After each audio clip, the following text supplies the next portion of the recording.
नमस्कार, good morning. मैं हूं तमन्ना महाजन और आप देख रहे हैं वेकअप जिंदगी। और सुबह की शुरुआत करेंगे गाजियाबाद की उस खबर के साथ जिसने आज सुबह सुबह ही गाजियाबाद के लोनी इलाके में हड़कंप मचा दिया। जी हां, गाजियाबाद के लोनी इलाके में बीती रात उस वक्त हड़कंप मच गया जब अचानक एक 2 मंजिला मकान मलबे में तब्दील हो गया। हादसे में 5 लोगों की मौके पर ही मौत हो गई, जबकि 5 लोग अस्पताल में जिंदगी और मौत से जूझ रहे हैं। ये दर्दनाक हादसा लोनी इलाके के राहत एनक्लेव में उस वक्त हुआ जब पूरा परिवार गहरी नींद में सो रहा था। घटना के बाद पुलिस और प्रशासन के अधिकारियों ने मौके पर पहुंचकर मलबे में दबे सभी लोगों को रेस्क्यू कर बाहर निकाला। हादसे की वजह मकान के निर्माण का काफी कमजोर होना बताया जा रहा है।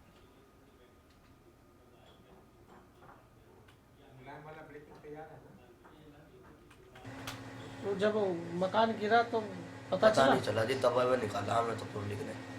अच्छा। मौत के मुंह में से निकल गया है, इतना बता जी। 2 मंजिला मकान है, वह अल्लाह की किस्मत है, बच गए, न बचने की उम्मीद नहीं थी। नहीं, मतलब हम घर में थे और जैसे हम बाहर को निकले तो एकदम से नीचे से जैसे सिला भी थी ना ये, तो वो दीवार नीचे को बैठती चली गई और फिर मतलब ऊपर का सारा ढेर हो गया। नीचे अंदर जो मेहमान थे, जो रहने वाले थे, वो सारे के सारे अंदर दब गए। तो गाजियाबाद के लोनी इलाके में एक इमारत गिरने से 5 लोगों की मौत हो गई और 5 घायल हो गए। ये सभी लोग एक ही परिवार के थे और लोनी के राहत एनक्लेव इलाके की ये घटना है।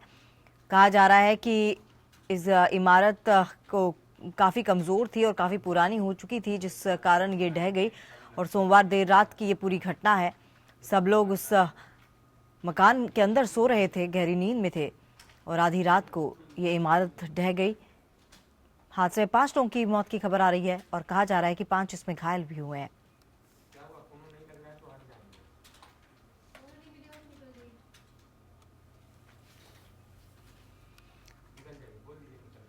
तो लोनी के राहत एनक्लेव इलाके की ये पूरी घटना। और हमारे साथ हमारे संवाददाता चंदन जुड़ चुके हैं इस वक्त फोन लाइन पर। चंदन, आपसे तमाम अपडेट और पूरी खबर जानना चाहेंगे। रात के करीब 12 बजे का मामला है, जिस समय पूरा परिवार जो है वो सो रहा था। लोनी के टावर तालाब इलाके का ये मामला है, जहाँ पे एनक्लेव में ये घर था जो कि 2 मंजिला इमारत है। और इमारत जो है वो रात को क्योंकि कमजोर बनी हुई थी, बताया ये जा रहा है कि कमजोर बनने की वजह से इमारत जो है वो गिरी है। 2 मंजिला इमारत गिर गई और क्योंकि मौका नहीं मिला, रात का समय था, परिवार पूरा सो रहा था और उसी समय ये घटना हुई है। मकान गिरने की वजह से उसको जो महिलाएं हैं वो दब गई, जिसकी मौके तुरंत मौत हो गई। इसके साथ साथ क्योंकि जो सामान था, जो 2 मंजिला इमारत गिरी थी, उसके बहने से जो वहां था उसके उसमें मासूम बच्चे जो है वो दब गए थे, जिनमें से बच्चों की भी 3 बच्चों की मौत हो गई थी। यानी कुल मिलाकर 5 मौत हो गई, जबकि 5 लोग दिल्ली की जीटीबी अस्पताल में एडमिट कराए गए हैं। 2 लोगों की हालत अब भी सीरियस बनी है। तो काफी मामला जो है वो रात की वजह से होता है, रेस्क्यू ऑपरेशन देरी से मिलने की वजह से जो है वो इतनी बड़ी घटना में जो मौतों की संख्या, जो मासूम बच्चों की मौत हुई है, उसमें कहीं ना कहीं रेस्क्यू ऑपरेशन अगर जल्दी हो जाता, क्योंकि काफी भीड़ भाड़ वाला ये इलाका है, कस्बा टाइप का ये इलाका है लोनी, और उसमें किसी भी रेस्क्यू ऑपरेशन की उपकरण जाने के लिए रास्ते जो है वो सही नहीं है, जिसकी वजह से देर होती है। जी तमन्ना। जी चंदन, आपसे जानना चाहेंगे घायलों की स्थिति अब कैसी बताई जा रही है? जी देखिए तमन्ना, इस तरीके से बताया, घायलों को दिल्ली के जीटीबी में एडमिट कराया गया, जिनमें से 2 लोगों की हालत जो है वो अभी सीरियस बताई जा रही है। अभी भी वो 5 लोग जीवन मौत की लड़ाई लड़ रहे हैं, लेकिन 2 लोगों की हालत जो है वो काफी सीरियस है। डॉक्टर जो है वो उपचार कर रहे हैं। इसके साथ साथ प्रशासन के आला अधिकारी भी हॉस्पिटल पर मौजूद है। जी तमन्ना। चलिए चंदन, तमाम जानकारी के लिए आपका बहुत बहुत धन्यवाद। और अब बात करते हैं समाजवादी पार्टी में मचे घमासान की। समाजवादी पार्टी में सियासी घमासान के बीच मुलायम सिंह यादव अब अपने बेटे और उत्तर प्रदेश के मुख्यमंत्री अखिलेश यादव को लेकर मुलायम होते नजर आ रहे हैं। पिछले कई दिनों से समाजवादी पार्टी में जारी जंग पर विराम लगाने की कोशिश करते हुए मुलायम सिंह यादव ने बड़ा बयान दिया है। मुलायम ने कहा है कि समाजवादी पार्टी में विवाद नहीं है और सपा के लिए अखिलेश ही मुख्यमंत्री उम्मीदवार होंगे। उन्होंने कहा कि पार्टी एक है और वो अखिलेश के लिए राज्य भर में प्रचार करेंगे। मुलायम की माने तो समाजवादी पार्टी में बिखराव का सवाल ही नहीं उठता है। मुलायम के इस ताजा बयान को अखिलेश के सामने दूसरे गुट का सरेंडर माना जा रहा है। मुलायम के इस ताजा रुख के बाद समाजवादी पार्टी में सुलह का होना अब तय माना जा रहा है। सूत्रों के हवाले से खबर है कि आज मुलायम सिंह यादव प्रेस कॉन्फ्रेंस कर सकते हैं। प्रेस कॉन्फ्रेंस के दौरान मुलायम सुलह का ऐलान कर सकते हैं। सूत्रों के मुताबिक मुलायम के बयान के बाद अखिलेश भी अपना रुख साफ करेंगे और आगे की रणनीति का ऐलान करेंगे। और हम आपको एक बार फिर से बता दें कि अब हो सकता है कि ये जो सियासी घमासान सपा के बीच में चल रहा है वो थम जाए और एक बार फिर से मुलायम सिंह यादव और अखिलेश यादव के बीच में सुलह हो और फिर से सपा पार्टी एक हो जाए। आज प्रेस कॉन्फ्रेंस कर मुलायम सिंह यादव इस बात का ऐलान भी कर सकते हैं कि सपा में सब कुछ सही है। हालांकि अपने बयान में वो ये चीज़ कह चुके हैं कि किसी तरह का कोई बिखराव नहीं है सपा में और वो अखिलेश यादव के लिए राज्य भर में प्रचार करेंगे और अखिलेश यादव ही मुख्यमंत्री हैं और मुख्यमंत्री रहेंगे। तो आज भी प्रेस कॉन्फ्रेंस कर इसका औपचारिक ऐलान जो है मुलायम सिंह यादव कर सकते हैं कि सपा एकजुट है और सपा में किसी तरह का बिखराव नहीं है, ना रिश्तों में कोई खटास आई है और ना ही राजनीतिक तौर पर किसी तरह की कोई मनमुटाव की बात है। और हो सकता है कि अगर मुलायम सिंह यादव प्रेस कॉन्फ्रेंस कर सुलह के संकेत देते हैं तो अखिलेश यादव का अगला रिएक्शन देखने वाला होगा। खुर्रम निजामी हमारे साथ लाइव जुड़ चुके हैं, हमारे संवाददाता। खुर्रम, आपसे जानना चाहेंगे आज क्या एक्शन हो सकता है लखनऊ में? देखिए, एक्शन का तो बहुत दिनों से इंतजार है तमन्ना, और जिस तरीके कल देर रात मुलायम सिंह यादव ने ये बयान दिया है कि सब कुछ ठीक है पार्टी में कोई टूट नहीं है, पार्टी सब एका है और अखिलेश यादव ही सीएम फेस होंगे, तो ये बताता है कि अब मुलायम सिंह यादव अखिलेश के लिए थोड़ा बहुत मुलायम हो गए हैं। और आज उम्मीद की जा रही है कि शायद आज ज्वाइंट पीसी हो या फिर मुलायम और अखिलेश की ज्वाइंट पीसी हो, क्योंकि जब तक ज्वाइंट पीसी नहीं होगी तब तक ये माना नहीं जा सकता सब कुछ सही है। लेकिन साथ में ये भी बताना पड़ेगा दोनों नेताओं को कि आखिर विवाद की वजह क्या थी। दूसरी जो अहम विवाद की जड़ है वो ये है कि राष्ट्रीय अध्यक्ष कौन है, अखिलेश यादव या मुलायम सिंह यादव। इस पर भी स्थिति साफ करनी होगी। और अगर क्योंकि हालात ऐसे बन चुके हैं कि अगर कोई एक शख्स झुकता है या पीछे हटता है तो हार उसकी मानी जाएगी। लेकिन पार्टी का ही देखा जाए तो हो सकता है कि दोनों नेता इसको बहुत दरकिनार कर दे और ये माने कि पार्टी अगर बढ़ेगी तो हम भी बढ़ेंगे। तो उम्मीद कर सकते हैं कि जो सीज फायर होता हुआ नहीं दिख रहा था वो सीज फायर हो गया है, और न सिर्फ सीज फायर हुआ बल्कि विवाद भी खत्म हो गया है। क्योंकि अगर ये मैसेज नहीं जाता है नीचे तक कि पार्टी में सब कुछ ठीक है, सारे नेता एक हैं, तब तक पार्टी जो है पूरे ठीक तरीके से चुनाव में नहीं जा पाएगी और एक बड़ी दिक्कतों का सामना करना पड़ेगा। क्योंकि अगर अखिलेश और मुलायम अलग अलग चुनाव में जाते तो जाहिर सी बात है इलेक्शन कमीशन अगर ये तय नहीं कर पाता है कि सिंबल किसके पास जाएगा तो स्वाभाविक है कि इस दोनों को अलग अलग सिंबल मिलेगा। तो सिंबल लेकर आप चुनाव प्रचार में कैसे उतरेंगे? जो आपके प्रत्याशी हैं, जाहिर सी बात अगर 403 प्रत्याशी अखिलेश यादव के हैं तो उतने ही प्रत्याशी मुलायम सिंह यादव के भी होंगे। तो एक कॉन्स्टिट्यूंसी में जहां मुलायम के प्रत्याशी हों, अखिलेश के प्रत्याशी हों, वहां जाहिर सी बात है आपको वर्टिकल डिवीजन देखने को मिलेगा। एक सपा का खेमा मुलायम के प्रत्याशी को प्रमोट कर रहा होगा तो दूसरा खेमा अखिलेश के प्रत्याशी के लिए कैंपेन कर रहा होगा। तो एक कन्फ्यूजन की स्थिति होगी, टकराव की स्थिति पैदा होगी, वो साफ देखी जाएगी। लेकिन जिस तरीके से मुलायम सिंह यादव एक पुराने नेता हैं, उनको मालूम है कि अगर इस तरीके से वो आगे बढ़ेंगे तो हार के सिवा और आत्मग्लानि के सिवा और कुछ हाथ में नहीं आएगा। वही अखिलेश को भी मालूम है कि अगर वो पार्टी, क्योंकि वो हमेशा से कहते आए हैं कि पार्टी उनकी है, तो आखिर जब आप मानते हैं पार्टी आपकी है तो आप पार्टी के लिए थोड़ी सेक्रीफाइस क्यों नहीं कर रहे हैं? मुलायम के सामने भी यही बात बनती है, सेक्रीफाइस या फिर एक ऐसा फोरम बनाइए जहां पर दोनों एक साथ खड़े हो सके और विवाद का साया भी वहां पर ना हो। तो हो सकता है कि आज ऐसी स्थिति देखने को मिले, हो सकता है कि आपको आज ज्वाइंट पीसी अखिलेश और मुलायम की देखने को मिले। क्योंकि अगर ज्वाइंट पीसी नहीं होती है, दोनों अलग अलग नेता अलग अलग प्रेस कॉन्फ्रेंस करेंगे या फिर बयान देंगे तो विवाद खत्म नहीं, एक सीज फायर जैसी स्थिति देखने को मिलेगी। तो बेहतर स्थिति यही है कि अखिलेश और मुलायम साथ में बैठे, साथ में पीसी करें और सारे सवालों का जवाब दे। विवाद क्या थे वो क्लियर करें, विवाद कैसे सुलझा वो भी क्लियर करें, किस नेता को बाहर करने की जिद थी, किस नेता को अंदर करने की जिद थी, ये भी देखें। और खास डेवलपमेंट जो हमको सूत्रों द्वारा मिल रहा वो ये है कि मुलायम सिंह यादव ने चिट्ठी लिख दी है राज्यसभा को कि जो राम गोपाल यादव की जो उनके पास जो पद है राज्यसभा में और जो उनकी सदस्यता है उसको लेकर भी चिट्ठी लिखी है। अगर ऐसा है तो जाहिर सी बात है कि स्थितियां और भी साफ होगी या यूं कह सकते हैं बिगड़ेगी। लेकिन अगर आज ज्वाइंट पीसी होती तो जाहिर सी बात है कि स्थितियां संभल भी सकती है। तमन्ना। और चुनाव आयोग अब क्या एक्शन लेगा, क्योंकि दोनों गुटों का मामला चुनाव आयोग के पास है?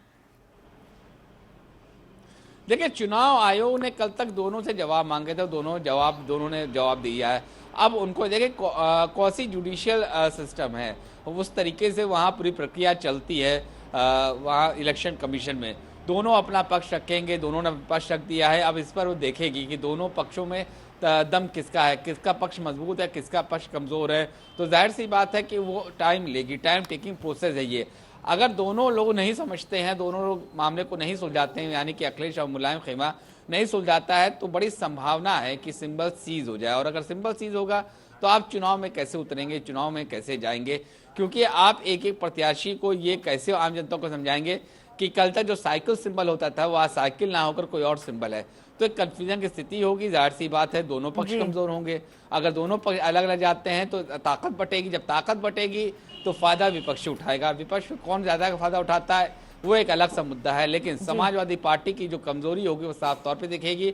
जो कंफ्यूजन होगा वो कैडर में कंफ्यूजन दिखेगा और टॉप टू बॉटम जाएगा। यानी कि अगर आप इसी तरीके से आगे बढ़े तो आपकी हार निश्चित है और आप जो 2017 को जीते का ख्वाब संजोए हुए हैं वो बिखरना लाजमी होगा। तमन्ना। और खुर्रम, अगर सुलह हो जाती है तो रामगोपाल यादव का क्या होगा? अखिलेश उन पर भी कोई फैसला ले सकते हैं फिर से? ये अखिलेश यादव को फैसला लेना है कि रामगोपाल की स्थिति क्या बनती है इस सुलह के बाद, अगर आज ऐसी कोई स्थिति बनती है तो। लेकिन फिलहाल रामगोपाल मजबूती से अखिलेश के साथ खड़े नजर आ रहे हैं और अखिलेश भी मजबूती से रामगोपाल के साथ फिलहाल नजर आ रहे हैं। लेकिन जो दिक्कत है वो दिक्कत ये है कि आखिर क्या वजह है कि रामगोपाल को लेकर के बाप बेटा आमने सामने हो गए। ये देखने वाली बात होगी, समझने वाली बात होगी दोनों के लिए कि एक शख्स के लिए आप पार्टी को ना बर्बाद करिए। अगर एक शख्स को ना करके आप पार्टी बचा सकते हैं, रामगोपाल अंदर होंगे या बाहर होंगे ये बाद में भी तय हो सकता है, लेकिन जो फौरी तौर पर देखा जाए जो सबसे बड़ी स्थिति है वो ये है कि आप पार्टी कैसे बचाते हैं। ये मुलायम सामने भी एक चुनौती बन चुकी है, अखिलेश यादव के सामने भी चुनौती बन चुकी है। दोनों ये कहते हैं कि पार्टी उनकी और पार्टी का विकास, पार्टी को कैसे आगे ले जाए, इस पर वो काम कर रहे हैं। लेकिन जिस तरीके की स्थिति बन रही है उसको देखकर तो नहीं लगता है कि दोनों उस स्थिति पे काम कर रहे हैं और ये उस फॉर्मूले पर काम कर रहे हैं कि समाजवादी पार्टी आगे कैसे बढ़ेगी, आगे कैसे जाएगी। तो जाहिर सी बात है कि दोनों को समझना पड़ेगा, दोनों को एक कदम पीछे करना पड़ेगा। दोनों को अपने अलग अलग जो विपक्षी के तौर पे आमने सामने आ गए अखिलेश और मुलायम को ये समझना होगा कि अखिलेश क्यों कह रहे हैं और कैसे कह रहे हैं, और वहीं अखिलेश को समझना पड़ेगा मुलायम ये बात क्यों कर रहे हैं और कैसे कर रहे हैं, आखिर उसका बेस क्या है, दोनों को समझना पड़ेगा। अगर जब तक दोनों नहीं समझेंगे, दोनों ये बात नहीं मानेंगे कि पार्टी की वजह से वो दोनों हैं, उनकी वजह से पार्टी नहीं है, तब तक हालात न सुधरेंगे न संभलेंगे और विकट स्थिति होती जाएगी। तो बिल्कुल स्थिति साफ है कि अब दोनों को समझ में शायद आ चुका है कि अगर अलग अलग जाएंगे तो ताकत बटेगी, कैडर बटेगा तो पार्टी का सत्यानाश हो जाएगा।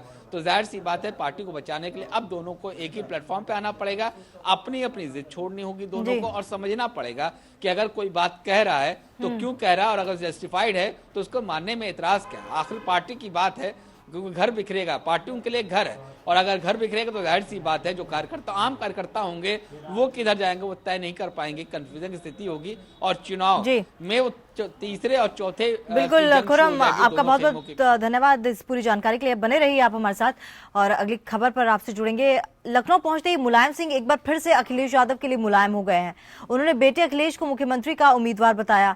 इससे पहले दिन में उन्होंने चुनाव आयोग जाकर साइकिल के सिंबल के लिए अपने समर्थकों की सूची सौंपी थी। कभी गरम कभी नरम का ये सियासी दाव राजनीति के जानकारों के हर कयास पर भारी पड़ रहा दिख रहा है।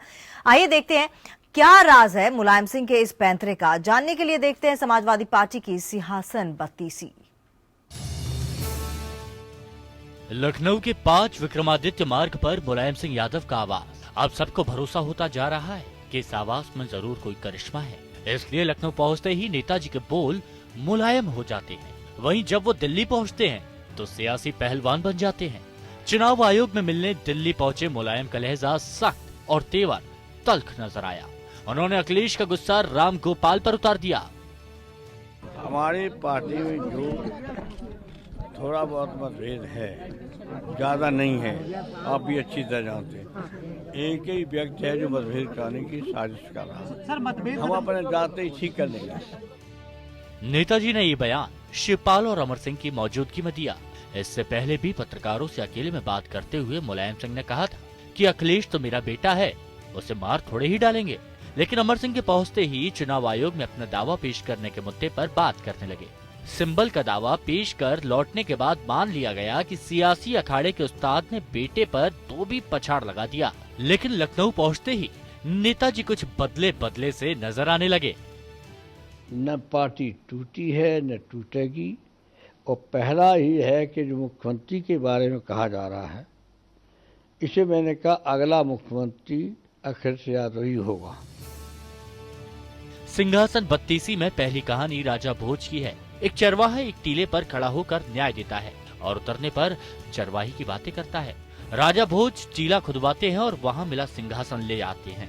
अब सबको यकीन हो चला है कि विक्रमादित्य का सिंहासन लखनऊ में गड़ा है। नेताजी यहाँ कहते हैं कि सियासत से बेटा बड़ा है। दबे मुंह लोग ये भी कहने लगे हैं कि दिल्ली दरबार में जरूर कोई तिलिस्म बड़ा है। जब जब नेताजी दिल्ली पहुँचे, अमर प्रेम का काला जादू चढ़ा है। Bureau report, APN। और उधर कांग्रेस ने कहा है कि अगर सुलह हो गई तो अच्छी बात है।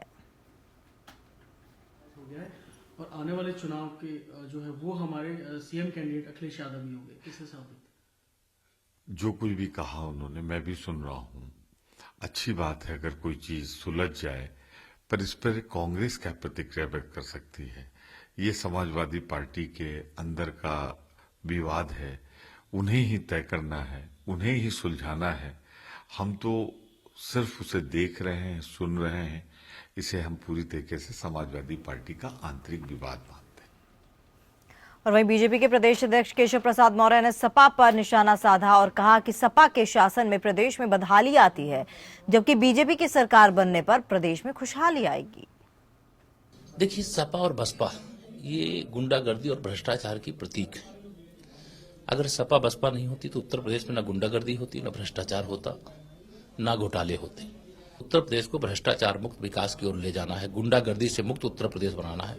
कानून व्यवस्था उत्तर प्रदेश के अंदर दुरुस्त हो, ऐसी कानून व्यवस्था जो वास्तव में उत्तर प्रदेश में सुशासन दे सके, वो भाजपा दे सकती है, भाजपा देगी। और वहीं सपा में मुलायम सिंह यादव और पुत्र अखिलेश यादव के बीच वर्चस्व स्थापित करने की लड़ाई जारी है और पार्टी के चुनाव चिन्ह साइकिल पर दोनों गुट अपने अपने दावे कर रहे हैं। इन सबके बीच यूपी चुनावों को लेकर कांग्रेस की रणनीति पर असर पड़ता दिख रहा है। समाजवादी पार्टी में मचे घमासान को लेकर जितना भ्रम उसके समर्थकों में है, उतनी ही दिक्कत कांग्रेस को भी महसूस हो रही है। अखिलेश गुट के साथ चुनावी गठबंधन को लेकर कांग्रेस पशोपेश में है। कांग्रेस में एक धड़े का मानना है कि बिना साइकिल चुनाव चिन्ह के अखिलेश यादव के साथ किसी भी तरह का चुनावी तालमेल ठीक नहीं होगा। कांग्रेस के रणनीतिकार चाहते हैं कि चुनाव चिन्ह साइकिल अखिलेश गुट के पास ही रहे। ऐसा होने पर समाजवादी पार्टी से जुड़े समर्थकों को किसी भी तरह की परेशानी नहीं होगी। इसके अलावा अगर चुनाव आयोग पार्टी साइकिल चुनाव चिन्ह को मुलायम गुट को देना चाहता है, तो उस हालत में चुनाव चिन्ह साइकिल का जब्त होना ही ज्यादा बेहतर होगा। जो एक चयन की प्रक्रिया है प्रत्याशियों की, वो हमने खत्म की है। बाकी पार्टियों को भी चाहिए, जो अपने आप को सो कॉल्ड सेकुलर पार्टी कहती हैं, उनकी जिम्मेदारी है कि अगर वाकई उनको लगता है कि बीजेपी को रोकना है देश हित में, प्रदेश हित में, तो उनको एकजुट होना चाहिए। माना जा रहा है कि कांग्रेस और अखिलेश गुट के बीच गठबंधन को लेकर बातचीत अंतिम दौर में है। सीटों के विभाजन को लेकर अपनाई गई प्रक्रिया के तहत सपा और कांग्रेस अपनी जीती हुई सीटों पर चुनाव लड़ेंगे, जबकि ऐसी सीट जहां पिछले विधानसभा चुनावों में सपा या कांग्रेस में से जो भी दल दूसरे नंबर पर था, उसे फिर उस सीट से चुनाव लड़ने का मौका मिलेगा। हालांकि उन सीटों पर मुलायम गुट भी अपने उम्मीदवार खड़े करेगा और ऐसे में कांग्रेस अखिलेश गठबंधन को नुकसान हो सकता है। इन सबके बीच खबरों के मुताबिक कांग्रेस ने यूपी में बीएसपी से भी गठबंधन के रास्ते खोल रखे हैं।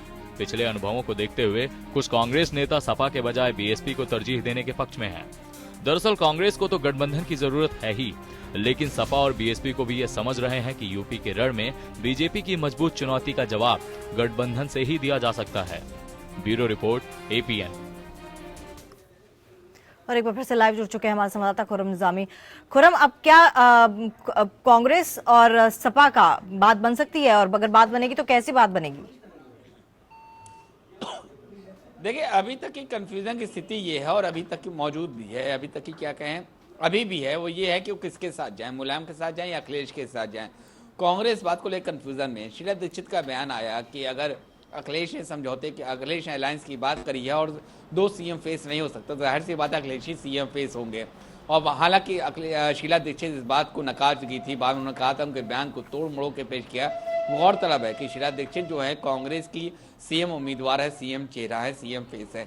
लेकिन जो स्थिति बनती जा रही कांग्रेस के सामने वो ये आती जा रही है कि अगर इसी तरीके से विवाद चलता रहा, समाजवादी पार्टी के अंदर विवाद चलता रहा कि कौन की दो खेमा एक साथ होगा कि नहीं होगा, तो जाहिर सी बात है देरी होगी कांग्रेस पार्टी को। तो एक थोड़ा ये भी कह रहा है कि इस स्थिति में आप बसपा के साथ जाइए, क्योंकि एंटी इनकम्बेंसी समाजवादी पार्टी के साथ है तो उसका फायदा बहुजन समाज पार्टी को मिल सकता है। साइकिल की जो हाथ की मजबूरी ये है कि वो हाथी पर हाथ रख के हाथी के साथ जाए या फिर साइकिल के साथ जाए, यानी कि हाथ किसके साथ जाएगा ये भी देखना है। जो माइनॉरिटी वोट बैंक है वो देख रहा है कि कांग्रेस किधर मूव करेगा, या बसपा के साथ जाए या साइकिल के साथ जाए, क्योंकि एंटी बीजेपी वोट करना उनकी टेंडेंसी बन चुकी है। और एक बार फिर उस टेंडेंसी को देखा जा सकता है कि टेंडेंसी एक बार फिर वैसे अडॉप्ट की जाए। तो जो कांग्रेस को वो इस समझ में नहीं आ रहा है कि आखिर नेता कौन है, मुलायम है कि अखिलेश है। अगर ये स्थिति संभल जाती है, सुलझ जाती है आज समाजवादी पार्टी में, तो जाहिर सी बात है कांग्रेस के लिए भी स्थिति आसान हो जाएगी और उनको फिर ये चुनना नहीं पड़ेगा कि वो किसके साथ जा रहे हैं, मुलायम के साथ या अखिलेश के साथ, क्योंकि तब समाजवादी पार्टी के साथ उनका गठबंधन हो जाएगा। लेकिन अगर नहीं होता है तो जाहिर सी बात है कन्फ्यूजन की स्थिति है। एक खेमा कह रहा है कांग्रेस का कि आप चलिए अखिलेश के साथ, तो दूसरा धड़ा कह रहा है आप चलिए मुलायम के साथ, तो तीसरा धड़ा ये कह रहा है कि आप चलिए बसपा के साथ। यानी कि जो आलाकमान है कांग्रेस का वो समझ नहीं पा रहा है कि वो जाए किसके साथ, अखिलेश के साथ जाए, मुलायम के साथ जाए या मायावती के साथ जाए। ये स्थिति अभी भी बदस्तूर है और अगर विवाद सुलझ जाता तो जाहिर सी बात है समाजवादी पार्टी के साथ जाए या बसपा के साथ जाए, तब उनके पास दो ऑप्शन बचेंगे। लेकिन जो कांग्रेस के साथ असल दिक्कत है वो ये नहीं है वो किसके साथ जाए, उनका असल दिक्कत ये है कि वो किस तरीके से अपनी स्थिति को बेहतर करे। जो मार्जिनल फोर्स बन चुकी है कांग्रेस उत्तर प्रदेश में, वो कैसे एक मेजर फोर्स बनाया जाए, उस पर उनकी लगातार चिंतन मंथन चलता रहता है। है। बने रहिए हमारे साथ। उत्तर प्रदेश के चुनावी रण को जीतने के लिए कांग्रेस भी पूरा जोर लगा रही है। आज इसी कड़ी में कांग्रेस की शिक्षा सुरक्षा स्वाभिमान यात्रा संपन्न होगी। ये यात्रा प्रदेश के लगभग 66 जिलों के गांव और कस्बों में होते हुए आज राजधानी लखनऊ पहुंचेगी। इस यात्रा का समापन समारोह कांग्रेस के प्रदेश मुख्यालय में होगा और इस मौके पर राज बब्बर और शीला दीक्षित के साथ कई कांग्रेसी दिग्गज नेता भी मौजूद होंगे। और एक बार फिर से रुक करते हैं, खुर्रम निजामी हमारे संवाददाता जुड़ चुके हैं। खुर्रम, पिछले 28 सालों से अपनी सत्ता खो चुकी, एक बार फिर से कांग्रेस यूपी में अपना नाम बनाना चाहेगी। ऐसे में तमाम कोशिशें हो रही हैं। आपसे जानना चाहेंगे आज कौन कौन से प्लान्स हैं और जिस तरह से ये यात्रा इन्होंने संपन्न की है, इसमें कौन कौन से बड़े नाम मौजूद थे, शामिल थे? देखिए, जब भी चुनाव आता है तो हर राजनीतिक पार्टी की यात्राएं शुरू हो जाती हैं। तो कांग्रेस की भी एक यात्रा का समापन हो रहा है। 66 जिलों की यात्रा करके लौटी है शिक्षा सुरक्षा स्वाभिमान यात्रा, वो आज खत्म हो रही है, उसका समापन है और इसको समारोह तरह मना रही है कांग्रेस पार्टी। राज बब्बर होंगे जो प्रदेश अध्यक्ष हैं, शीला दीक्षित होंगी जो सीएम फेस हैं कांग्रेस पार्टी की, वो सब यहाँ मौजूद होंगे और मंथन इस पर भी होगा क्या किया जाए। आज जो स्थिति बन रही है वो बहुत मेजर डेवलपमेंट आज आप देख सकते हैं। एक मेजर डेवलपमेंट ये होने की उम्मीद है कि जो जॉइंट प्रेस कॉन्फ्रेंस हो सकती है अखिलेश और मुलायम की। दूसरी बड़ी स्थिति ये हो सकती है, डेवलपमेंट ये हो सकता है, मेजर डेवलपमेंट, कि कांग्रेस तय कर ले कि उसको जाना किसके साथ है। लेकिन कांग्रेस के सामने जो बड़ी विकट स्थिति वो ये है कि जो नारा लेकर चले थे वो उन्हीं पर सटीक बैठ रहा है। 27 साल यूपी बेहाल, और अब वो नारा बदल चुका है कि 27 साल कांग्रेस अभी भी बेहाल परेशान। तो आम जनता ये कहने लगे कि कांग्रेस का कुछ हो नहीं सकता। तो जो ये बात की जाती है कि जो नुक्कड़ पे चर्चा में अगर आप गायब हो जाएं तो जाहिर सी बात है फिर आका प्रदेश में कुछ हो नहीं सकता है। वही स्थिति कांग्रेस की है, वो नुक्कड़ से चर्चा से गायब हो चुकी है। वो छोटे जो चाय के खोमचे हो रहे हैं वहां पे चर्चा में नहीं आती है। राहुल गांधी ने कोशिश करी, थोड़ा कामयाब हुए, लेकिन फिर वो गायब हो गए। तो कांग्रेस के सामने दिक्कत इसी बात की है कि वो किस तरीके से अपने आप को जो छोटी छोटी चौपाल सजती है चुनाव के वक्त, उसमें अपने को चर्चा में कैसे वापस लाए। क्योंकि अगर आप चर्चा में होंगे तभी आपके बारे में एक राय कायम की जाएगी और आपको वोट मिलने की संभावना बढ़ सकती है। तो कांग्रेस उसी को लेकर लामबंद हो रही है कि किसी तरीके से उस चर्चा में वापस आ जाए। वो अभी तक की वापस आ नहीं पा रही है। कांग्रेस सामने बड़ी दिक्कत यही है। दूसरी जो बड़ी दिक्कत कांग्रेस सामने ये है कि गठबंधन वो किसके साथ करे। चुनाव आ चुका है, चुनाव की डेट डिक्लेयर हो चुकी है, पहले फेज का चुनाव बेहद करीब है, लेकिन फिर भी अभी तक के अलायंस आप किसके साथ करेंगे तय नहीं कर पा रहे हैं। क्योंकि अगर आप अलायंस करेंगे, आप प्री पोल अलायंस अगर आप करते हैं, पोस्ट पोल करते हैं कोई दिक्कत नहीं, प्री पोल अलायंस करते हैं तो जाहिर सी बात है सीट का बंटवारे पे बात होगी, कौन कहाँ लड़ेगा, कौन कहाँ छोड़ेगा, कौन कैसे कहाँ कैंपेन करेगा, ये सब बातें तय होती हैं। उसके लिए भी वक्त चाहिए होता है। तो ऐसा कुछ हो नहीं पा रहा है। तो कांग्रेस का आज मेजर डेवलपमेंट आप ये दे सकते हैं कि चलिए शायद आज खुर्रम, कांग्रेस तय तमाम कर ले जानकारी के लिए कि आपका बहुत बहुत धन्यवाद। और फिलहाल कांग्रेस 28 साल बाद अपनी खोई हुई राजनीतिक जमीन यूपी में तलाश रही है। और इसी बीच बीजेपी की चुनाव समिति में जगह नहीं मिलने से कभी मुख्यमंत्री पद के बड़े दावेदार माने जा रहे योगी आदित्यनाथ नाराज चल रहे हैं। हालांकि मीडिया से बात करते हुए आदित्यनाथ ने ऐसी किसी अटकलों का खंडन किया है। की बैठक के बाद फिर मैं यहाँ गोरखपुर आया हूँ, यहाँ मैं आपके सामने बैठा हूँ। हम लोग उत्तर प्रदेश के चुनाव में हैं, चर्चा तो कुछ भी आती है। आप प्रचार समिति में प्रदेश संगठन के लोग रहेंगे, हम लोग नहीं रहेंगे। हम लोगों को जहाँ काम करना होगा वहाँ काम करेंगे। और उत्तराखंड में भी चुनावों की तारीखों का ऐलान हो चुका है। उधर केंद्र की 5 राज्यों के चुनावों से पहले आम बजट लाने की तैयारी है, जिसका कांग्रेस विरोध भी कर रही है। ऐसे में मुख्यमंत्री हरीश रावत ने केंद्र से कुछ फंड्स की मांग की है, जिनकी राज्य सरकार के मुताबिक केंद्र से पहले भी सिफारिश की जा चुकी है। साथ ही हरीश रावत ने बीजेपी पर चुनाव आयोग पर दबाव बनाने और चुनाव के दौरान गलत तरीके अपनाने का आरोप लगाते हुए बीजेपी से माफी की मांग की है। चुनाव की रणभेरी बजते ही हर राजनीतिक तरकश से ब्रह्मास्त्र साधे जा रही हैं। मुख्यमंत्री हरीश रावत भी इस द्वंद में दो हाथ आजमा रहे हैं। एक प्रेस कॉन्फ्रेंस के दौरान मुख्यमंत्री हरीश रावत ने केंद्र के द्वारा आम बजट पेश किए जाने के दौरान राज्य के भी कुछ व्यय को शामिल करने की बात कही। मुख्यमंत्री रावत ने कहा कि केंद्र के पास कई मदों का हजारों करोड़ रुपए बकाया है, जिसकी वजह से राज्य में विकास की कई योजनाएं अधूरी हैं। प्रेस कॉन्फ्रेंस के दौरान ही मुख्यमंत्री हरीश रावत चुनावी वार करना नहीं भूले। उन्होंने बीजेपी पर आरोप लगाते हुए कहा कि केंद्र सरकार लगातार राज्य निर्वाचन आयोग पर दबाव बनाने की कोशिश कर रही है, जो कि एक गलत परंपरा है और बीजेपी को इसके लिए माफी मांगनी चाहिए। और सबको निंदा करनी चाहिए और भाजपा को माफी मांगनी चाहिए। मुख्यमंत्री रावत ने यह भी आरोप लगाया कि बीजेपी ने 2 पूर्व विधायकों को प्रायोजित किया है, जिनका काम डमी उम्मीदवार खड़े कराकर या किसी और तरीके से कांग्रेस का वोट काटना है। उन्होंने कहा कि इनका दाम 1 करोड़ से 5 करोड़ रुपए तक रखा गया है। प्रायोजित वोट कटुए, वोट काटने वाले चुनाव मैदान में उतारे जा रहे हैं। और मेरी ऑथेंटिक जानकारी है कि 2 एक्स एमएलएज को ये जिम्मेदारी सौंपी गई है कि वो अलग अलग क्षेत्रों के हिसाब से वोट काटने वालों को खड़ा करें और ऐसे वोट काटने वालों को भाजपा ने उसके लिए अलग से पैसा यहाँ अपने अपने राज्य इकाइयों को दिया है, जिसमें उत्तराखंड की राज्य इकाई भी है। वहीं बीजेपी हरीश रावत के इन आरोपों को निराधार बताते हुए उल्टा हरीश रावत को ही घेरती नजर आई। ऐसा करना कांग्रेस का चरित्र रहा है, कांग्रेस का इतिहास रहा है और मुख्य रूप से हरीश रावत जी इस बातों को कह रहे हैं। मुझे नहीं लगता कि इन बातों में कोई सच्चाई है। हरीश रावत जी को अपने गिरेबान में झांकना चाहिए। हरीश रावत जी का राजनीतिक इतिहास यह बताता रहा है कि उन्होंने स्वयं कांग्रेस पार्टी में 2002 में, 2007 में, 2012 में बागी उम्मीदवार खड़ा करने का उन्होंने इतिहास बनाया है। चुनाव नजदीक है और आरोप प्रत्यारोप का दौर राजनीतिक रवायत पिछली सरकार के कामकाज का हिसाब प्रदेश के सामने रहा है और मौजूदा सरकार के भी सारे काम, आरोप, अंदरूनी अलगाव भी सबके सामने है। अब रिपोर्ट कार्ड तैयार करने के लिए जनता किस काम के लिए किसको कितने नंबर देती है या किसके कितने नंबर काटती है, यह फैसला 15 जनवरी को ईवीएम मशीन में कैद हो जाएगा। अनंत त्यागी, APN, देहरादून। और इस वक्त एक बड़ी खबर आ रही है जम्मू कश्मीर से, जहां पर जम्मू कश्मीर के बांदीपुरा में सेना का ऑपरेशन पूरा हो गया है और सेना के ऑपरेशन में एक आतंकी भी ढेर हो गया है। तो जम्मू कश्मीर के बांदीपुरा में सेना का ऑपरेशन पूरा, सेना के ऑपरेशन में एक आतंकी के मारे जाने की भी खबर मिल रही है।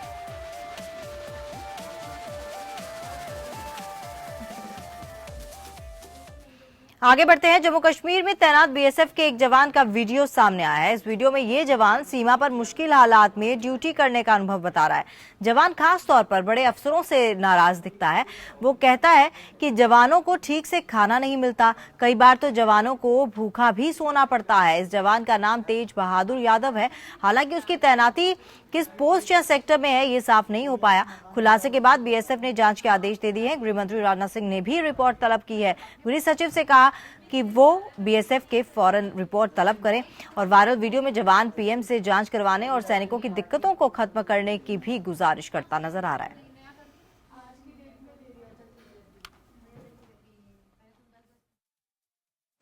सभी देशवासियों को मेरा गुड मॉर्निंग, नमस्कार, जय हिंद।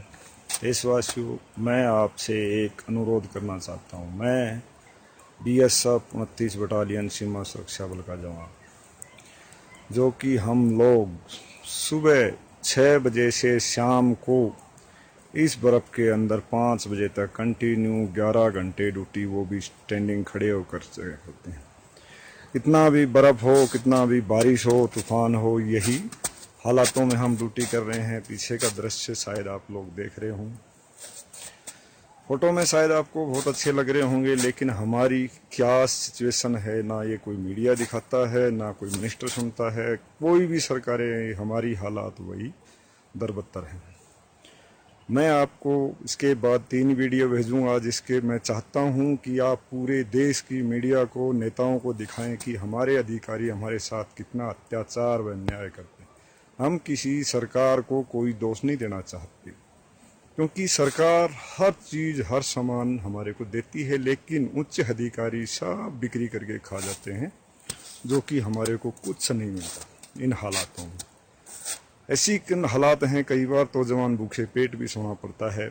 मैं सुबह का नाश्ता आपको दिखाऊंगा, जो कि एक पराठा मिलता है, जिसमें ना कुछ भी नहीं है, ना अचार है, ना सब्जी है, सिर्फ चाय के साथ। दोपहर का खाना मैं आपको दिखाऊंगा, कंटिन्यू दाल जो है, जिसके अंदर सिर्फ हल्दी और नमक होगा, उसके सिवाय कुछ नहीं होगा। रोटियों की हालात भी दिखाऊंगा।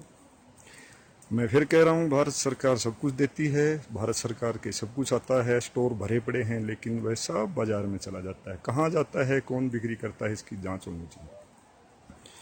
मैं आदरणीय प्रधानमंत्री जी से भी कहना चाहता हूँ कि कृपा करके इसकी जांच करवाओ। दोस्तों, ये वीडियो डालने के बाद शायद मैं रहूँ या ना रहूँ, क्योंकि अधिकारियों के बहुत बड़े हाथ हैं, वो मेरे साथ कुछ भी कर सकते हैं, कोई भी कुछ भी हो सकता है, आप सोच सकते हो। इसलिए इस वीडियो को ज़्यादा से ज़्यादा फैलाएं, पूरा शेयर करें, ताकि हर मीडिया आके यहाँ जांच करे, देखे कि किन हालातों में जवान है। और वहीं 8वें वाइब्रेंट गुजरात ग्लोबल समिट का शुभारंभ आज से होगा। इसका उद्घाटन प्रधानमंत्री मोदी करेंगे। 13 जनवरी तक आयोजित इस समिट में प्रधानमंत्री विभिन्न कार्यक्रमों में शामिल होंगे। इस बार इस समारोह में 35 ग्लोबल सीईओ, 23 इंडियन सीईओ, पुर्तगाल और सर्बिया के प्रधानमंत्री, कीनिया और रवांडा के प्रेसिडेंट के अलावा फ्रांस, जापान, स्वीडन, ऑस्ट्रेलिया और नीदरलैंड के प्रतिनिधि भी उपस्थित रहेंगे। इनके साथ 25 से लेकर 200 लोगों तक का डेलीगेशन भी होगा।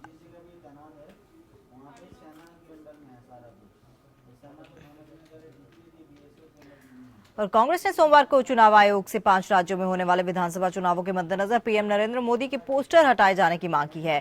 कांग्रेस सचिव और कानून एवं मानवाधिकार विभाग के प्रमुख केसी मित्तल ने चुनाव आयोग को लिखी शिकायत में इसे लेकर बड़ी आपत्ति दर्ज की है। कांग्रेस की शिकायत में कहा गया है कि 5 राज्यों के विधानसभा चुनाव से पहले पेट्रोल पंपों समेत सभी सार्वजनिक स्थलों पर लगे सरकारी पोस्टर से नरेंद्र मोदी की तस्वीर हटाई जाए। कांग्रेस ने तेल कंपनियों द्वारा घरेलू गैस वितरण पहल के पोस्टर्स में मोदी की तस्वीर की मौजूदगी पर रोष जाहिर किया है।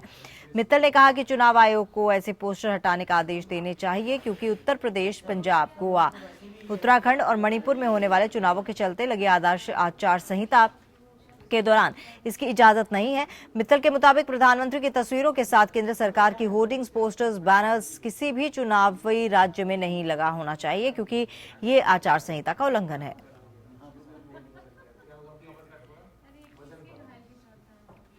और प्रधानमंत्री कार्यालय को ये जानकारी नहीं है कि नोटबंदी का फैसला लेने से पहले किस किस अधिकारी से सलाह ली गई थी।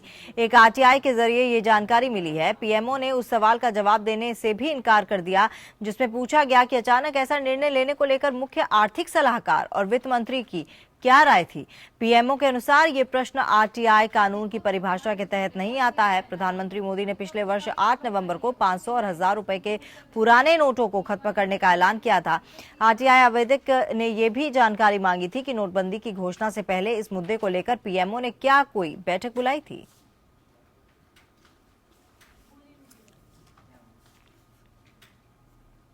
और लखनऊ में एक बार फिर से नशे में कार सवार का सड़क पर तांडव देखने को मिला। इस बार कोई नशे में धुत कोई पुरुष नहीं है बल्कि एक महिला है।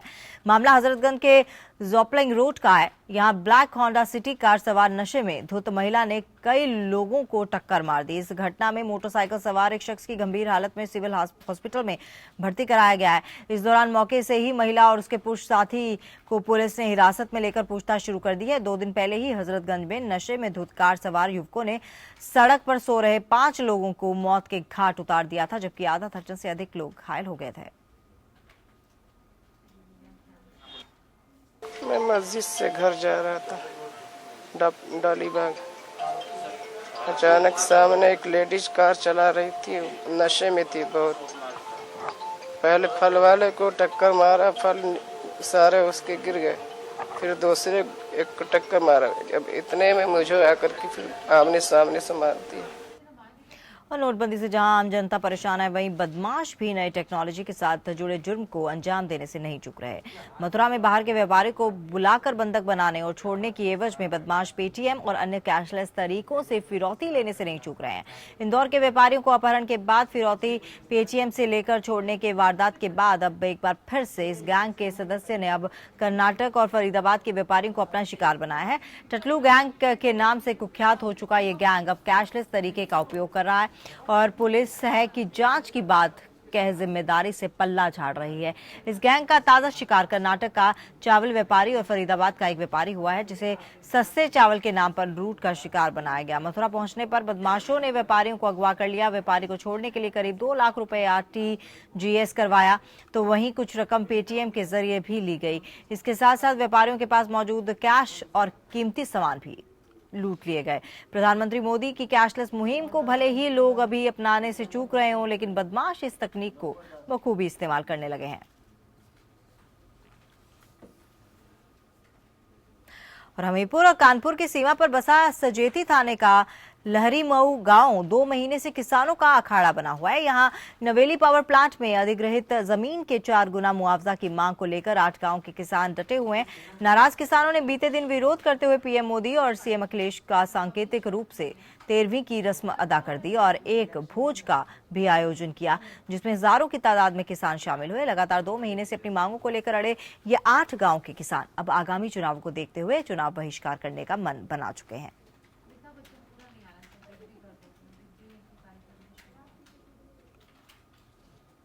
किसान यहाँ 4 साल से है जो परेशान है और भूखमरी की कगार पर है जो यहाँ के किसान आ चुके हैं। तो यहाँ नरेंद्र मोदी जी की है जो यहाँ पर हम लोगों ने है जो आज है जो इस समय है जो 13वीं है जो मना रहे हैं, उनकी आत्मा की शांति के लिए है जो उनको ये पूजन है जो कर रहे हैं। और आज उनकी 13वीं भी है। 6 तारीख को है जो उनका है जो मृत्यु हो गया था नरेंद्र मोदी जी का और अखिलेश जी का और सजेती दरोगा, क्योंकि हमारे ऊपर इन लोगों ने है जो मुकदमे है जो 3 मुकदमे लगाए हैं और हम लोगों ने मुआवजा मांगा किसानों ने, तो किसानों के ऊपर यहाँ पर आकर के लाठियां चलाई। और बात करते हैं रांची में मौजूद संवाददाता रफी सामी से। जी रफी, आज कौन सी झारखंड की अहम खबरें हैं? जी, अगर झारखंड की खबरों की बात करें, महत्वपूर्ण खबरों की बात करें, तो आज झारखंड मंत्री परिषद की बैठक है। प्रोजेक्ट भवन सभागार में मुख्यमंत्री के नेतृत्व में बैठक होगी, जिसमें कई अहम मुद्दों पर मोहर लगने की संभावना है।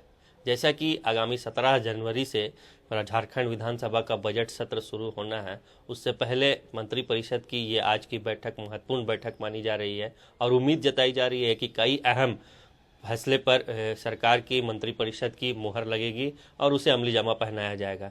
मंत्रिपरिषद की बैठक है, पूरी तैयारी हो चुकी है और शाम 3 साढ़े 3 बजे प्रोजेक्ट भवन सभागार में मंत्रिपरिषद कैबिनेट की बैठक होनी है।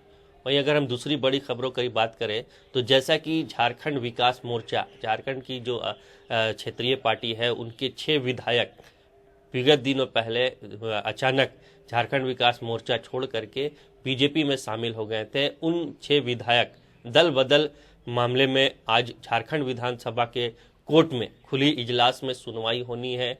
पिछले कई महीनों से हम कह सकते हैं कि इस मामले को लेकर के सुनवाई विधानसभा के अध्यक्ष के कोर्ट में चल रही है और लगातार झारखंड विकास मोर्चा ये प्रयास कर रहा है कि विधानसभा अध्यक्ष के द्वारा ऐसी कार्रवाई की जाए ताकि जो विधायक जितने झारखंड विकास मोर्चा छोड़ करके बीजेपी में शामिल हुए हैं उस पर कड़ी कार्रवाई हो और उनकी विधायकी समाप्त हो। लगातार जेवीएम की तरफ से ये प्रयास किया जा रहा है और लगातार इसकी सुनवाई भी हो रही है। हालांकि अभी तक जो निष्कर्ष होता है वो निकल करके नहीं आया है। लगातार चाहे विधानसभा अध्यक्ष की तमाम झारखंड की खबरों से रूबरू कराने के लिए आपका बहुत बहुत धन्यवाद। और अब रुक करेंगे मुंबई का, जहां पर कल से 28वें सड़क सुरक्षा सप्ताह की शुरुआत हो गई।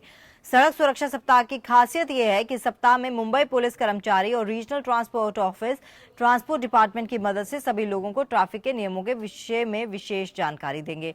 इस साल के सड़क सुरक्षा सप्ताह का मोटो है safety is gainful, accident is painful. इस कार्यक्रम की शुरुआत अमिताभ बच्चन के हाथों से हुई और इस पर ज्यादा जानकारी के लिए बात करते हैं हमारे संवाददाता कुशल पाटिल से। कुशल, आपसे जानना चाहेंगे किस तरह से आयोजित हुआ ये पूरा कार्यक्रम और क्या कुछ हुआ?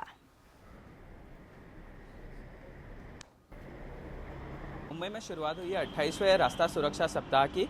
इस सप्ताह का इनॉग्रेशन किया गया अमिताभ बच्चन के शुभ हाथों द्वारा और इस सप्ताह में इस इनॉग्रेशन में श्री दत्त पडसलगीकर ने भी पार्ट लिया, जो कि मुंबई के पुलिस आयुक्त है।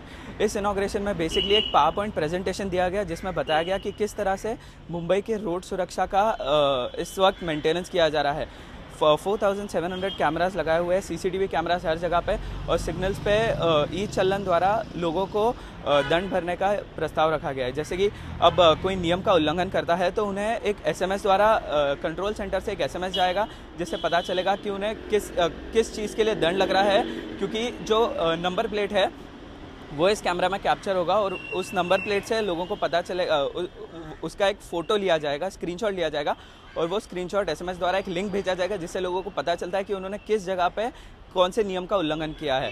इसका एक ई चलन बनेगा और लोगों को इसका दंड किसी पुलिस अफसर के हाथ नहीं देना होगा। ये या तो वोडाफोन या एयरटेल के रिचार्ज सेंटर पे जा सकते हैं, कस्टमर सेंटर पे जा सकते हैं, सर्विस सेंटर पे जा सकते हैं और भर सकते हैं। इसका गैलरी में जाके भर सकते हैं इन मोबाइल ऑपरेटर्स के, नहीं तो फिर इन्हें एक MTP नामक ऐप है, मुंबई ट्रैफिक पुलिस ऐप, इस ऐप के द्वारा डिजिटल पेमेंट करना पड़ेगा। यह मुंबई पुलिस का पहला कदम है डिजिटल और कैशलेस पेमेंट की तरफ, जिसमें वो या तो card swipe machine POS machine से कार्ड स्वाइप करके अपना पेमेंट कर सकते हैं, नहीं तो फिर किसी अन्य तरह से ई पेमेंट कर सकते हैं।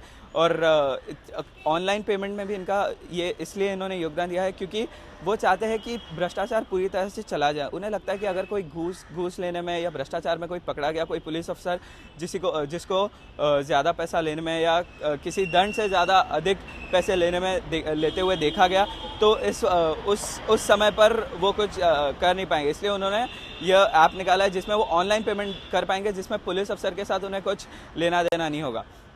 और कुछ नए मशीन्स भी आए जैसे ब्रेथ एनालाइजर, वेइंग मशीन, जिससे कहीं कुछ ट्रक्स या ऐसे व्हीकल्स होते हैं जो ओवरवेट होते हैं, तो इन व्हीकल्स का भी ध्यान रखा जाएगा कि ये अगर वजन से ज़्यादा लेके जा रहे हैं सामान तो उन्हें उस वक्त बुक किया जाएगा। और अब ट्रैफिक जो लाइसेंस निकालने की प्रक्रिया है ये भी ऑनलाइन हो रही है। चलिए कुशल, आपका बहुत बहुत धन्यवाद तमाम जानकारी के लिए। और उत्तराखंड के पहाड़ों पर बर्फबारी के तीसरे दिन भी लोगों का खुमार कम नहीं हुआ है। ऊंचे क्षेत्रों में बर्फ से लकदक हुई पहाड़ियों में प्रकृति प्रेमी बर्फबारी का जमकर लुत्फ उठा रहे हैं। सोमवार को भी कसार देवी में जिन स्थानों पर बर्फबारी हुई थी वहां पर पर्यटकों और स्थानीय लोगों ने इसका जमकर आनंद उठाया।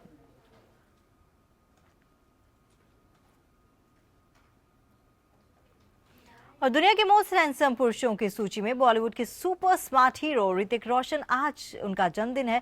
आज सुपरस्टार ऋतिक रोशन का 43वां जन्मदिन है। आधी रात से ही ऋतिक रोशन की शुभकामनाएं देने वालों का तांता लगा रहा। ऋतिक के घर के बाहर सुबह से ही उनके फैंस जुट गए।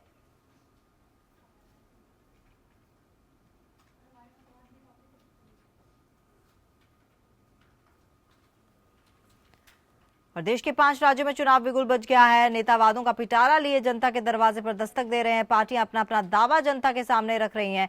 एक बार फिर से जनप्रतिनिधि जनता के बीच जाकर वोट मांग रहे हैं। अब देखना होगा कि जनता किसे चुनती है, किसे अपना कीमती वोट देती है, किसे वोट की चोट देकर सिरमौर बनाती है, किसे कंगाल बनाएगी।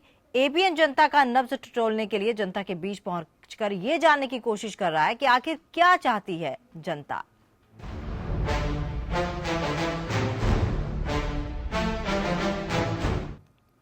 और और चुनाव नजदीक है, ऐसे में जनता का मूड जानने के लिए एपीएन की टीम पहुंची है दादरी के अछेजा गांव। क्या कहती है जनता, सुनिए आप भी। आज पहुंच चुका है दादरी के अछेजा गांव में। अछेजा गांव में किस तरह की दिक्कतें हैं, कितनी समस्याएं हैं, ये जानने के लिए आज हम सीधे जुड़ेंगे प्रधान जी से। प्रधान जी, आपसे हम जानना यहाँ पर चाहेंगे कि अछेजा गांव की मूल समस्या क्या है, दिक्कतें क्या है। विधायक जी ने हमारे यहाँ काम तो कराए हैं, लेकिन काम कराने के बाद में कुछ प्राधिकरण ने भी काम कराए हैं हमारे यहाँ पे, और प्राधिकरण के काम करने के बाद भी फिर भी गाँव में बहुत ज़्यादा गंदगी फैली हुई है। उसके बाद में जो हमारे सरकारी स्कूल हैं यहाँ बने हुए हैं गांव में, 3 प्राइमरी, 1 हायर सेकेंडरी स्कूल है, उनकी हालत जर्जर है। टीचर्स टाइम पे नहीं आते। साथ यहाँ पर कुछ लोग भी और जुड़ चुके हैं, उनसे भी हम बातचीत करेंगे, समझना चाहेंगे। ये विधायक साहब जब इतना अच्छा काम कर रहे हैं, बिजली की समस्या उन्होंने ठीक कराई है, तो भी क्यों यहाँ पर व्यवस्थाएं जो है वो दुरुस्त नहीं है? जब से प्राधिकरण ने दिए गाँव उसमें अपने अंडर में लिए हैं, जब से बहुत समस्या है। जब से प्रधानी खत्म हुई है कोई सुनता ही नहीं है। आप में जो काम थे करें अच्छे, रोड भी बनवाया गांव में, बिजली की समस्या काफी अच्छी। रास्ते की अगर हम बात करें तो वो तो सही नहीं है। नहीं, रास्ते सही हैं, अथॉरिटी ने काम किया है, विधायक जी ने, सतवीर गुर्जर ने बहुत अच्छा काम किया है। जातिवाद के आधार पर वोट करते हैं या फिर विकास के नाम पर? हम विकास के नाम पे वोट करते हैं, जातिवाद के नाम पे हम कभी वोट नहीं करते। हम जो लोग हमारे पास आगे विकास, हमारा कोई एमपी हो, हमने ये सोचा था कि बीजेपी हमारा विकास करेगा, तो हमने जातिवाद को अलग हटा के और बीजेपी को वोट दिया। लेकिन आपने बताया कि सतवीर सिंह जी से ज्यादा काम अगर किसी ने किया था तो वो है नवाब सिंह नागर जी ने। तो जब नवाब सिंह नागर जी ने किया था तो 10 साल उन्होंने काम किया, उसके बाद क्यों हटा दिया? और क्या इस बार अगर वो आते हैं, क्योंकि बीजेपी ने अभी तक पता नहीं खोला है अपना कि वो कहां से उतार रहे हैं किसे, तो अगर वो आते हैं तो वो जीतेंगे इस बार, माने? अगर नवाब सिंह नागर और सतवीर जी दोनों अपनी अपनी पार्टी से होते हैं तो बिल्कुल बराबर कांटे की टक्कर होगी। मोदी जी बहुत अच्छा काम कर रहे हैं, हमारे प्रधानमंत्री बहुत अच्छे आदमी हैं, बहुत ही बढ़िया आदमी हैं। पर हमारे यहाँ का एमपी जो है महेश शर्मा जी, वो बिल्कुल हमारे यहाँ कभी आए नहीं, कभी देखा नहीं क्या हो रहा है, रोड बना है नहीं बना है, पब्लिक क्या कर रही है क्या नहीं कर रही है। उन्होंने आज तक हमारे यहाँ आके कुछ नहीं, पक्षपात करते हैं, जातिवाद करते हैं, वो जातिवाद करते हैं। तो यहाँ पर जातिवाद फैलाने का आरोप बीजेपी पर लग रहा है और डॉक्टर महेश शर्मा से काफी ज्यादा नाराज नजर आ रहे हैं कि हमने वोट जरूर दिया था, लेकिन उसके बावजूद जो हमारे गांव की हालत है उसे देखने कोई नहीं पहुंच पा रहा है। अब बड़ा सवाल ये है कि देखना है कि अछेजा गांव में सरकार बनेगी किसके। वैसे बीएसपी की लहर ज्यादा देखने को मिल रही है, सतवीर जी पे ज्यादा भरोसा दिखाया जा रहा है।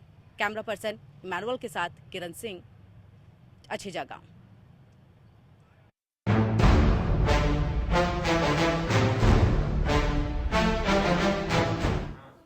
तो चलिए बुलेटिन में फिलहाल इतना ही। बाकी खबरों के लिए आप बने रहिए हमारे साथ, देखते रहिए एपीएन।